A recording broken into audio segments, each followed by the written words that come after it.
Greetings, ladies and gentlemen, I'm the Investigamer, and unfortunately, as you can plainly see, my investigation into the Silent Hill series has gone a bit disastrous. I've managed to plunge myself into the dreaded Otherworld, and if you don't know what that is, you're about to, but let's just say it's not a happy place. Don't worry about me, I've retreated to my living room closet with enough provisions to get me through these videos, so long as that door holds. Yeah, let's not waste any more time. In this series, I'm going to investigate the Silent Hill legacy, starting with the question, what is Silent Hill? The name Silent Hill actually refers to the place the games are set in. Well, most of the games anyways.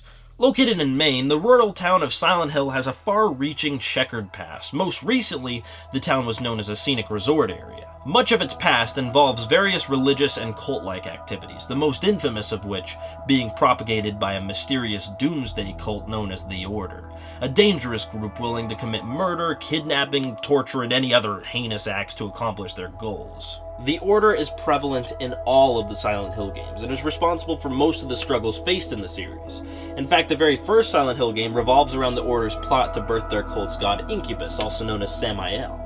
Beginning back to the town itself, Silent Hill is a place with unexplained power at work. Several events over the past 4 centuries have affected this power, including the events just prior to Silent Hill 1, which acted essentially as a catalyst, plunging it into the terrifying visage we know today. Silent Hill now attracts or calls to people with darkness in their hearts. It's unknown whether Silent Hill is sentient or if it simply mirrors the vices and fears of its victims.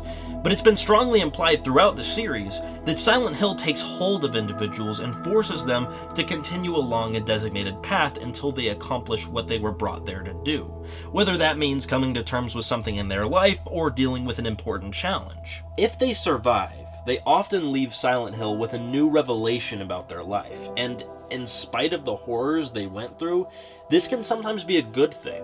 It's almost like those grim fairy tales that always end with a moral message despite the gruesome content throughout. As for the portrayal of Silent Hill throughout the games, you may have noticed some radically different environments. That's because Silent Hill is known to manifest itself as 3 different planes of reality. First, there's the real world, which houses the normal, uncorrupted town of Silent Hill as a resort area. Surprisingly, this is almost never explored in the games at all. Next, we have the most often occurring world, the fog world. This desolate town shrouded in thick fog has become somewhat of a trademark look for the series, which carried over into the god-awful films. You'll spend a decent chunk of your time wandering around in this haze, attempting to avoid free-roaming monsters and explore abandoned alleyways. Lastly, we have the Otherworld, where I currently am. It's not a nice place. The appearance of the Otherworld represents the psyche of a victim, which is usually someone trapped in Silent Hill. In the case of Silent Hill 1, it manifests itself based on the psyche of Alessa Gillespie. Alessa was a child whose mother abused her and burned her alive for a cult ritual, so her Otherworld emerged as a gruesome existence of pain and suffering, which became the iconic appearance for this world throughout the series. But what about the history of the games themselves? Well, Silent Hill was originally developed by Konami Computer Entertainment Tokyo, also known as KSET, a subsidiary of the Konami Corporation.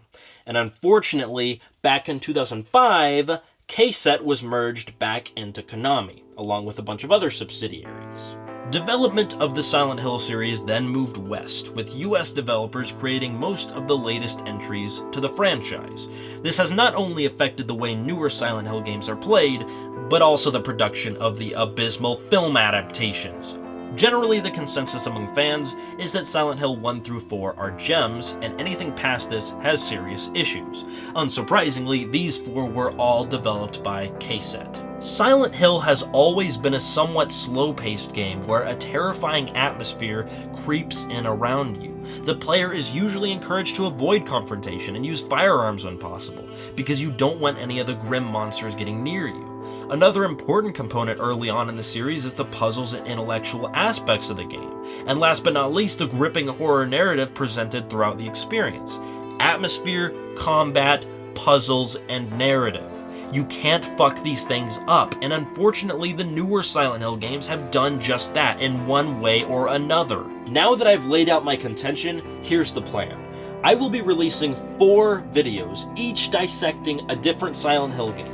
These videos will be posted exclusively on my channel, so make sure you subscribe to me if you want to see those.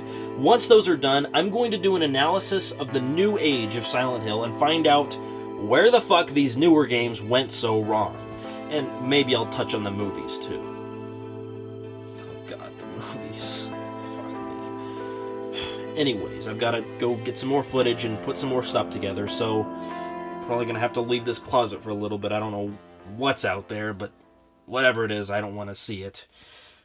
Until next time, never trust the crowd, only the investigation. I'll see you soon.